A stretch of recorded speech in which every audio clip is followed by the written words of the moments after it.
இயேசுவின் நாமத்தில் உங்களை வாழ்த்துகிறேன். உங்களை அன்போடு இந்த காலை உடன்படிக்கை தியானத்திற்கு வரவேற்கிறேன்.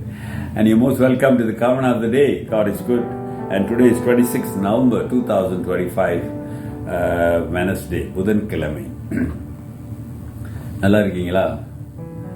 ஆண்டவர் அவர் நேசிக்கிற பிள்ளைகளுக்கு அவர் நிச்சயமாக அவர் கரம் பிடித்து நடத்துகிற ஆண்டவர். அல்லேலூயா.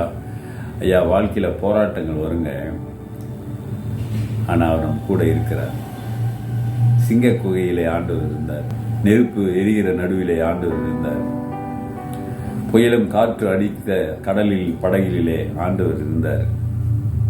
இன்று உங்கள் வாழ்க்கையிலும் நான் உங்களோடு கூட இருக்கிறேன் ஆண்டவர் சொல்லியிருக்கிறார். ஆக விசுவாசமாயிருங்க. சரி, மறுரூபமாகிற காரியங்களை நாம் பார்த்து கொண்டு வருகிறோம். ஏசாமி மறுரூபமாவது மோசே எலியா கூட இருக்கிறதை கண்டதாக நாம் வேதத்திலே பார்க்கிறோம். சீஷர்களுக்குரிய ஆச்சரியம். தொடர்ந்து ஆண்டவர் என்ன சொல்றாரு, என்ன செய்யறாரு பார்ப்போமா? சரி, let us see what Jesus is telling to his disciples. Mark chapter 9 verse 9. Now as they came down from the mountain, he commanded them that they should tell no one the things they had seen till the Son of Man had risen from the dead. Hallelujah.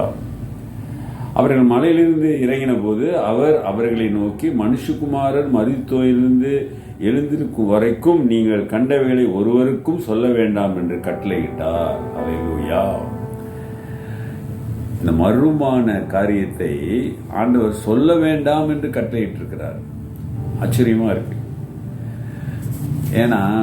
ஏனென்றால் அற்புதங்களையும் அடையாளங்களையும் பார்த்து என் பின்னால் வரக்கூடாது. They should believe the gospel. அந்த நற்செய்தியை நம்பி என்னை ஏற்றுக்கொள்ள வேண்டும். இவர் அற்புதம் செய்யறதுனால அப்படி என்று வராதபடி அந்த அற்புதத்துக்கு காரணமாக இருக்கிற இவர்தான் மேசியா. He is the Messiah. That is the good news, And Jesus wants people to accept him as a Messiah. Because when you accept him as a Messiah, then only you will be, delivered from your sin. You become a child of God, a children of God. ஆகவே அதுதான் ஆண்டவருடைய நோக்கம். ஆகவே அந்த நோக்கம் தடை வராதபடி அவர் எச்சரிக்கிறாரு. இது மாதிரி நான் மறுரூபம் வாங்கினேன், நீங்கள் கண்டதெல்லாம் ஒன்றும் சொல்லாதீங்க, பேசாமல் இருங்க. நீங்கள் எப்போ சொல்லணும்னா ஆஃப்டர் நான் உயிர் தெழுந்து பிறகு. இதைத்தான் பவுல் கீழ்ப்படிஞ்சு எங்கே சுவிசேஷத்தில் நிருபத்தில் எல்லாம் பார்க்க முடியாது. நிருபத்தில் பார்க்க முடியும், சுவிசேஷம் எங்கேயும் சீஷர்களை வேற யாரும் கோட் பண்ணுறதை நம்ம பார்க்க முடியாது. ஆனால் பேதுரு தன்னுடைய 2 Peter chapter 1 verse 17 அதில் சொல்றாரு. 2 பேதுரு 1 அதிகாரம் 17வது வசனத்தை சொல்றாரு. அவர் என்னுடைய நேசுகுமாரன் இவ்விடத்தில் பிரியமாயிருக்கிறேன் என்று சொல்லும் சத்தம் உன்னதமான மகிமையிலிருந்து அவருக்கு உண்டாகி பிதாவாகிய தேவன் அவர் கனத்தை மகிமை பெற்றிருந்தார். அல்லேலூயா. 16 சொல்றாரு பாருங்க, நாங்கள் தந்திரமான கட்டுக்கதைகளை பின்பற்றவர்களாக அல்ல, அவருடைய மகத்துவத்தை கண்ணார கண்டவர்களாகவே நம்முடைய கர்த்தராக இயேசு கிறிஸ்துவின் வல்லமை. என்ன சொல்றாங்க? ஐயா, ஏதோ யாரோ கட்டுக்கதை சொன்னாங்க, யாரோ சொன்னதை நம்பி நாங்க பேசல, எங்க கண்ணால பார்த்தோம் அவர் மகிமை விளங்கினதை. ஹல்லேலூயா. அவர் மறுரூபமானதை. அது மட்டுமல்ல, எங்க காதால கேட்டோம், வானத்திலிருந்து ஒரு சத்தம் வந்தது. He is my beloved son, hear him.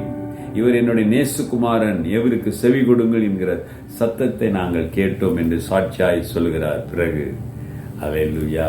அருமையானவர்களே, இந்த செய்தி இன்றைக்கு உலகத்திற்கு உணர்த்தும்படியாக கர்த்தருடைய பிள்ளைகள் வாழ வேண்டும்.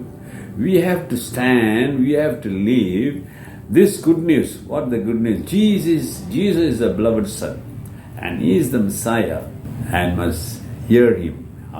அவருக்கு செவி கொடுக்கிற ஜனமாக இந்த உலகம் மாற வேண்டும். அருமையான சகோதரனே, சகோதரியே, நீ எவ்வளவு தூரத்துக்கு ஆண்டவருடைய வார்த்தைக்கு கட்டுப்பட்டு கீழ்ப்படிந்து வாழ்கிறாய்? சிலர் ஆண்டவர் வார்த்தை தெரியும், ஆனால் கட்டுப்பட மாட்டாங்க.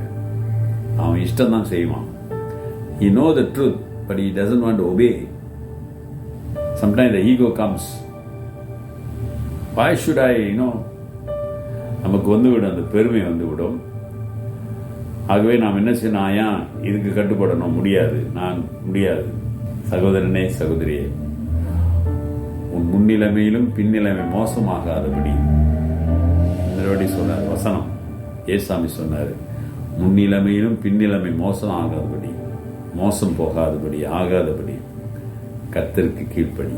ஜெபிப்போமா? நல்ல ஆண்டவரே, இந்த காலை வேளைக்காக நன்றி.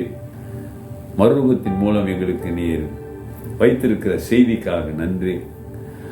ஆண்டவரே, நீர் ஜீவனுள்ள தேவன் என்பது இந்த உலகம் காண வேண்டும். தொடர்ந்து பயன்படுத்துங்க. உன்னுடைய பிள்ளைகள் வாழ்க்கையிலே அற்புதங்கள் நடக்கட்டும். உண்மையான மனம் திரும்புதல், உமக்கு மகிமையான சாட்சியான வாழ்க்கைகள் வர உதவி செய்யுங்க. ஜெபிக்கிற பிள்ளைகளுடைய ஜெபங்களை கேளுங்க, இடைப்படுங்க, பேசுங்க, ஆசீர்வதிங்க. இயேசுவின் நாமத்தில் பிதாவே, ஆமென். நமது ஆண்டவராகிய இயேசுவுடைய கிருபை, பிதாவின் அன்பு, பரிசுத்தாவின் ஐக்கியம் உங்களோடு உங்களை ஆசீர்வதித்து காப்பதாக. என் ஆத்மாவே கர்த்தரை ஸ்தோத்திரி, என் முழு உள்ளமே அவர் பரிசுத்த நாமத்தை ஸ்தோத்திரி. என் ஆத்மாவே கர்த்தரை ஸ்தோத்திரி, அவர் செய்த சகல உபகாரங்களை மறவாதே. ஆமென். பேதுருக்கு ஆண்டவர் கட்டளையிடுறார், நான் உயிர் தெழுதல் வரைக்கும் பிறகு சொல்லுங்க, அதுக்கு முன்ன சொல்லாதீங்க. அவர் சொன்னதாக நான் பார்க்கவே இல்லை. நீங்களும் நானும் எப்படி இருக்கிறோம்? Take care and God bless.